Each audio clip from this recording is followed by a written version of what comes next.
Стопанската комора во континуитет покренува разни иницијативи и доставува барања до надлежните институции, се со цел да им се помогне на компаниите во нивното работење. Од почетокот на годинава доставени се повеќе иницијативи. Например, иницијатива за законот за извршување, друга иницијатива поврзана со законот за работни односи, тоа во неколку негови сегменти, вклучително и за недела, неработен ден и така натаму.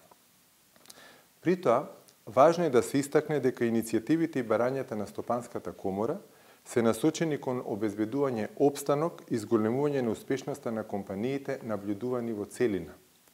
Стопанската комора не е организација само на работодавачите, затоа постои друга посебна институција која што така и се вика. Стопанската комора е комора за компаниите во целина, и за сопствениците, и за работниците, а помеѓу нив и за менаџерите. Тоа се три групи на играчи на една иста екипа, која не може да се надпреварува на пазарот, доколку не е комплетна со сите три групи. Сите тие се меѓусебно нераскинливо поврзани и во тој контекст никој не ги сака повеќе работниците од оние кои што им даваат плата за вложениот труд и придонес.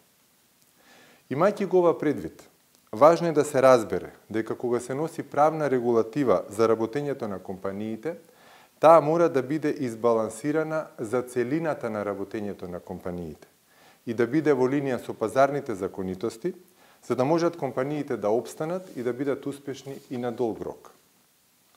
Ако законските одлуки не се такви, ако имаат само парцијален фокус и носат бенефиции само за една група играчи во тимот, например работниците, а со таквите одлуки истовремено се зголемуваат финансиските обврски за компаниите, не се овозможува работење на компаниите, например во недела, и не се води сметка за законитостите на пазарната економија, тогаш таквите законски решенија на долг рок не се добри ни за самите работници.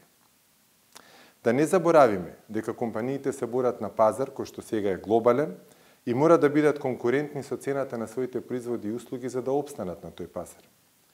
Ако компаниите не се конкурентни заради законски решенија со парцијален фокус, тогаш компаниите мора да го прилагодат своето работење.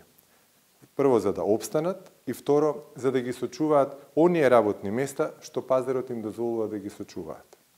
Накусо кажано, без работници нема компании, но и без компании нема ниту работници.